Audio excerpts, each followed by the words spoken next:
Hey, everybody. So, today, what I'm going to talk about is what exactly is investing. I keep talking about in financial plans how clients save money, do something with it, and then they have lots of more money.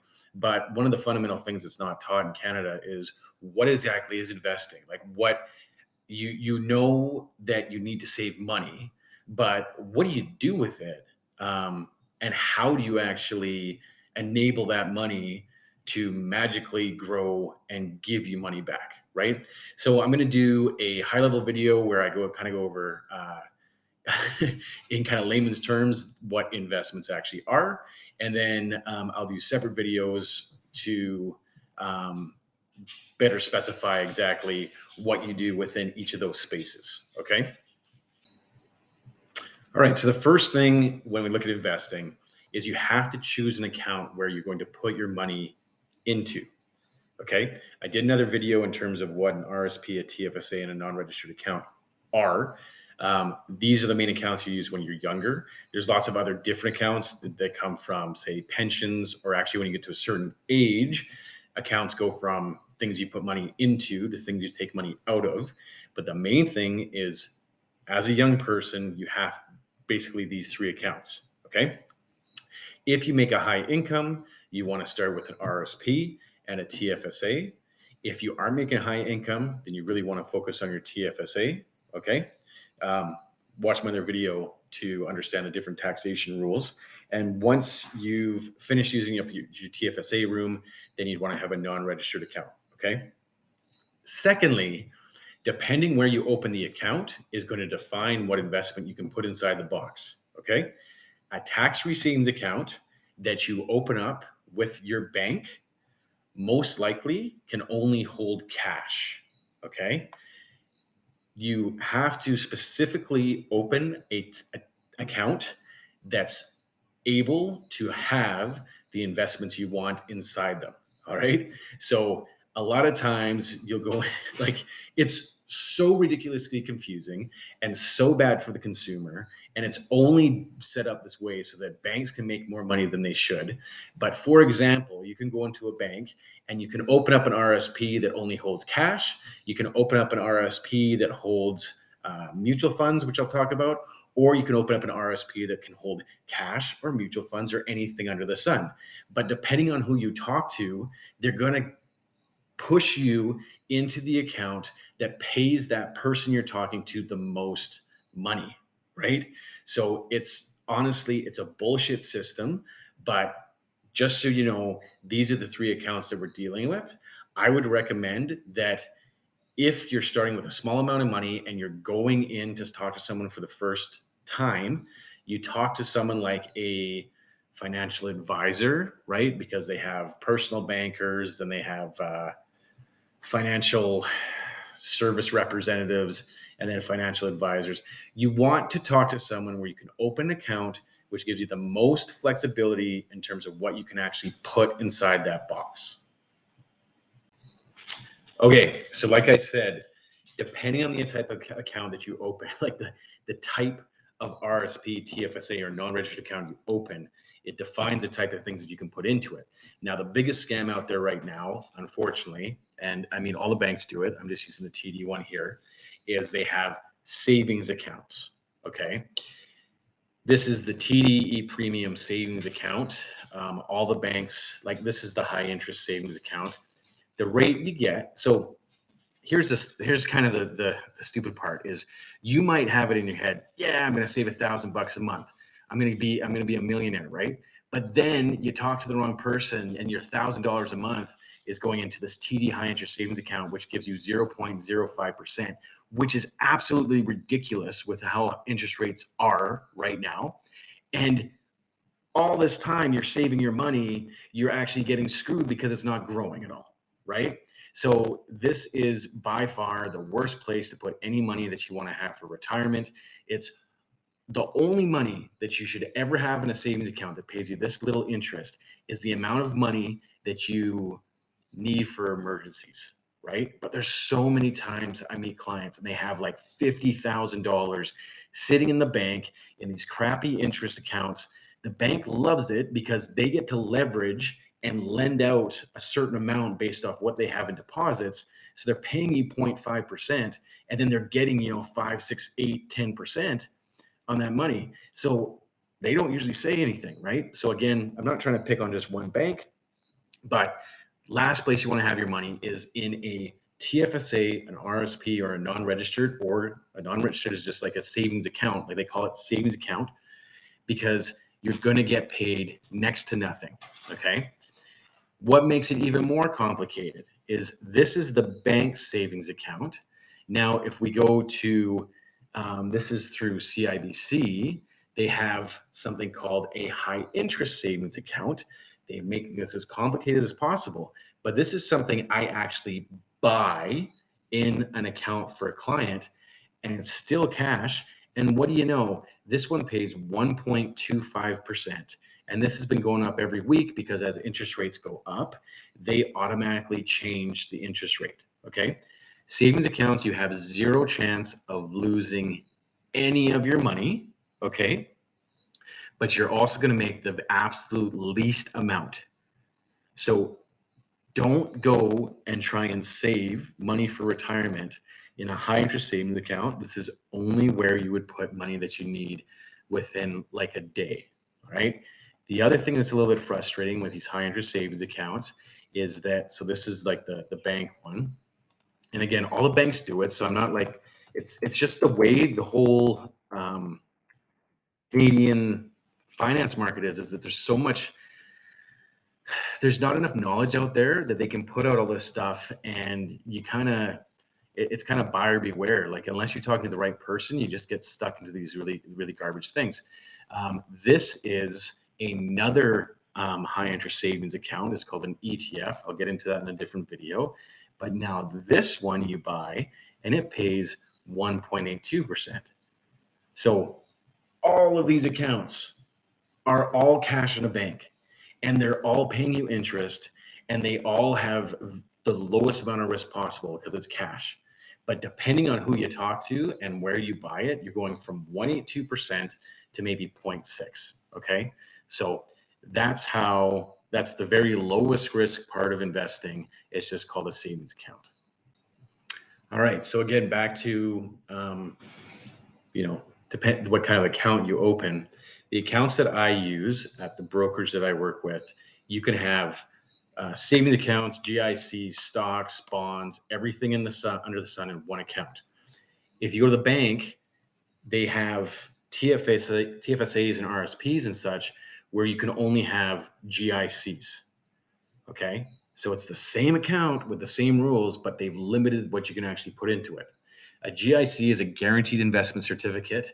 These have zero risk because essentially you're locking up your money for a certain amount of time, and they're going to give you an interest rate for that amount of time.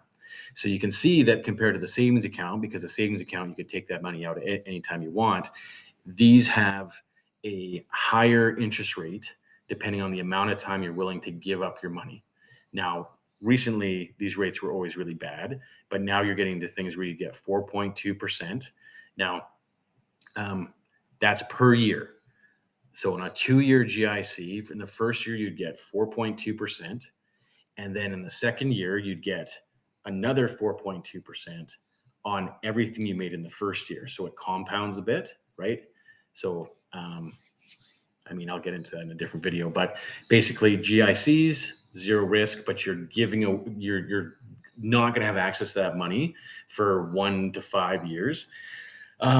Again, I don't really recommend these for clients unless it's, let's say in 5 years you knew you had to have a certain amount of money to buy a house. Well, you don't want to have it in savings because you won't need it for 5 years, but you also want to have it in something where you're not guaranteed to have that money in 5 years. So this is where a GIC comes into play, and you can get a guaranteed rate, and you don't need that money for 5 years. You can put these in your RSP, your TFSA, and your non-registered account, but the taxation of the growth you make is different. So if you put in your TFSA, you get that growth tax-free. If you put in a non-registered account, then you have to pay tax on the interest. And on the RSP, you don't pay tax right away when it grows, but at some point in the future, when you take money out of your RSP, you will pay tax. So GICs, not really good for long-term retirement savings because 4.2% isn't that great. The other thing, a lot of times when you go to the bank, they only offer you the GIC, the rates at that bank.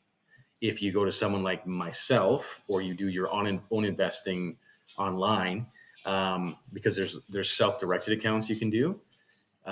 You can get GICs from everywhere. So like I can get GICs from Canadian Tire, or like Canadian Tire is a bank, if you didn't know, Canadian Western Bank, credit unions, and sometimes you can get a much better rate.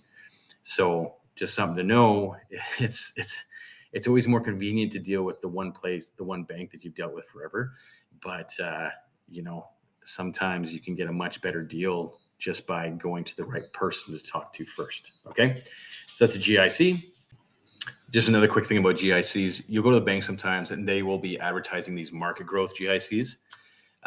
Essentially, what it is they're going to take your money, invest it in the stock market, and they'll give you a portion of what they make in the market or nothing. And they kind of market these differently because, for example, this one's Canadian Banking and Utilities GIC. It says 20%.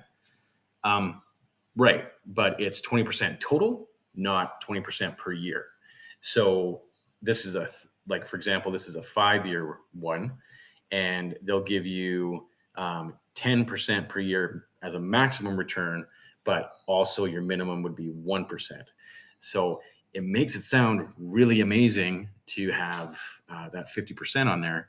But if you got a GIC that paid 5% for 5 years and was guaranteed, like it didn't have any of this market growth part to it, you'd get 25%, right? So they're changing the way they report, or they calculate the interest you get. So it seems a lot bigger than what you would get on a traditional GIC. With these, honestly, teach their own. But I think if you're going to invest in the market, or you want to get a market return, then you can buy Canadian banks and utilities and get the full pop instead of sharing part of your return with the bank. And if you don't get a return and you only get 1%, well, that was a waste of time for 5 years. So GICs, that's just my opinion. Again, my opinion is my own. It is not the opinion of the place I work. But just be wary of things sounding too good to be true. All right, so now we get into bonds. So a bond is like a GIC in the fact that you're giving your money away for a certain amount of time, and you get paid interest for a certain amount of time. Okay. But a bond is something that can be sold anytime during that period.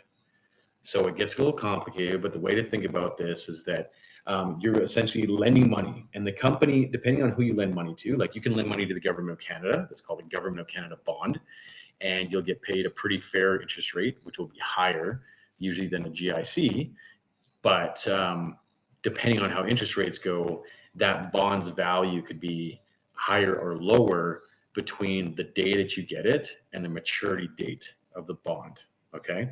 So it's a little bit riskier than a GIC, because if you are, like right now, what's happening is old bonds from before COVID had interest rates of say like 1% and 2%. New ones, because interest rates in Canada are going up, are paying 3.5%. That means that old deal at 1% to 2%, those old bonds, they're not as good as a new one that you can get today. So they actually are lower in value if you wanted to sell them until maturity. Inversely, when COVID hit and interest rates went down, all the bonds from before COVID hitting were actually paying a higher interest rate than the bonds after COVID when they dropped rates. So all of a sudden those ones were worth more, right? So because they're liquid and you can sell them, they have a little bit more risk to them. The other thing is that you could lend money to the Government of Canada. You could also lend money to a company that goes bankrupt. So you get paid a higher interest rate, and you'll be like, oh, this is awesome. I'm getting paid 8% with a guarantee at some point, except that the company goes under. So let's say you bought a bond with like Rivian or BlackBerry, or like all these companies are constantly trying to raise money. all of a sudden you get nothing back. Like the whole thing that happened in 2008, the whole crash was because they had all these bonds, and inside the bonds, like you should watch Wolf of Wall Street, not Wolf of Wall Street. There's The Big Short, and they kind of explain it. But basically, there's a whole bunch of crap wrapped up in a bow, and they called that a bond. And then when all the crap underneath started going to zero, all of a sudden these bonds that you thought you had a maturity on actually were worth nothing. So that's a bond. They traditionally pay a lower rate of return. The comparison I have here is the blue line is just Canadian bonds. Obviously, pretty boring. Like it's a pretty boring line. If you go out further, it's just almost a straight line. Whereas the stock market has more peaks and valleys, but you make more. And then the last thing that you do with that you can put into these accounts and that are called investments are stocks. Well, actually, that's not the last thing, but stocks are the main thing that people use. When you're buying a stock, what that means is you are buying a tiny little piece of the company. So you can buy a piece of Apple, you can buy a piece of CIBC, you can buy a piece of pretty much anything that you can think of in your life. And that value of that piece of company will go up and down depending on how well that company does. What happens is within stocks, you have a very big difference between safer stocks, which are called value or a blue chip, and growth stocks. Safer stocks are something like if you get, let's just look at CIBC stock. Okay. So you could use your money and you could say, hey, I want to buy a piece of CIBC. And, if we look over the long term here, they've usually made money, right? And they also pay what's called a dividend. So that's this part here, which means no matter where the stock price goes, you're going to get paid a portion of the billions of dollars of profit that they make in a year. So you could buy CIBC right now. You would have the benefit of the share price going up from where it's gotten to because it's gone down. And you also get paid a nice dividend, right? That is in comparison. So if we compare that to something like Tesla, right? Everybody knows Tesla. Pretty big difference, right? So now you can go out 5 years and CIBC Bank, which is technically a stock, pretty boring. Hasn't really it's made money. Obviously, it's been paying a dividend, which is great, but it's not going to give you as much as Tesla. Also, with Tesla, you can see that sometimes you feel like a genius, and other times you are stressed out because you've lost a ton of money. That's the difference between the types of stocks. The shorter a company's been around, usually the cheaper their stock, the cost is to buy the stock. So if I go back to, this is called a watch list. This is just finance.google.ca, and you can build a list of stocks that you want to look at. And every day, these numbers are moving around depending on what happens. So this is, yesterday these things did good, these things did bad. SoFi, which is a small company in the States that's like an online bank, their stock price is $5.90, right? If you look at something like,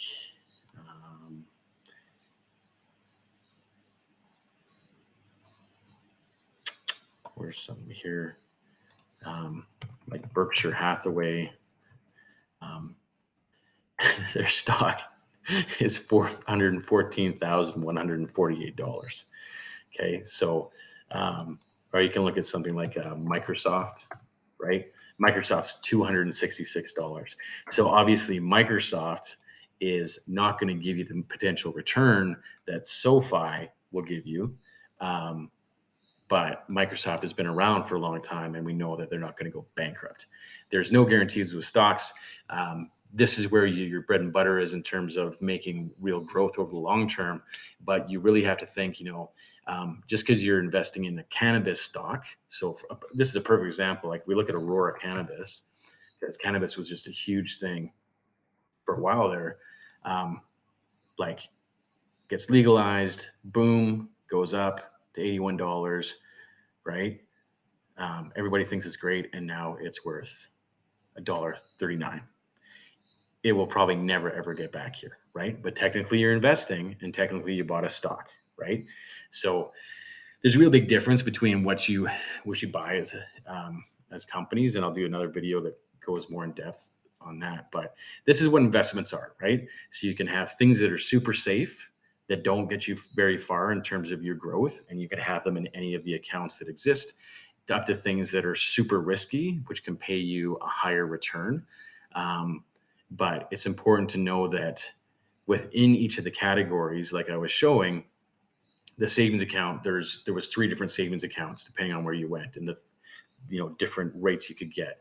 The same thing with GICs. If you go to one bank, you might not be getting the best deal. And then with stocks, the same thing. Like you can have a whole 20 different stocks that are going to go to zero or make you 10,000%, or you can have 20 different stocks where they'll make you 10, 20% or 6%, but they're not as exciting.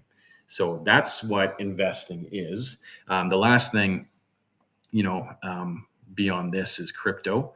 So I'm not a pro with crypto at all. But the main thing with crypto is that if you want to get even more crazy and more wild than the small stocks I was talking about there, like cannabis or, there's like resource stocks and mining stocks that, they're called penny stocks. You get them for like 50 cents and they could go up to $1 and you've doubled your money, but they could also go to zero. Crypto is very, it's like another level of risk. And so we've seen, in the past 6 months here, just a massive destruction of wealth. Crypto is different because when you're buying a stock, you're actually buying a piece of that company. So think about it.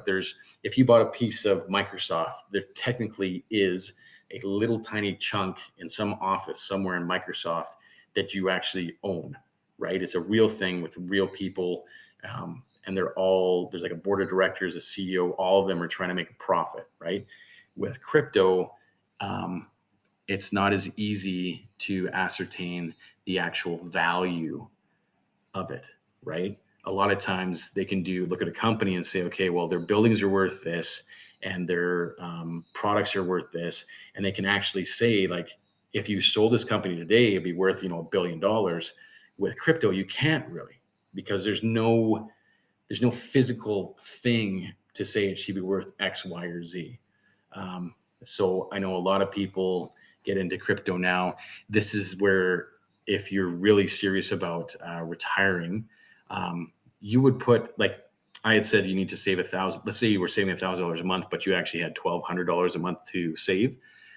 You could put like an extra $200 into crypto, but it'd have to be something where you're going, okay, well, I'm willing to either make it 10,000% or lose it all. And there's a lot of people, they're pretty vocal about how well crypto is doing when it's good, but when it's bad, it's really, really bad. So crypto is a new thing. To make it even more complicated, you can buy stocks now that have crypto inside them because this industry is constantly looking for new ways to make a profit.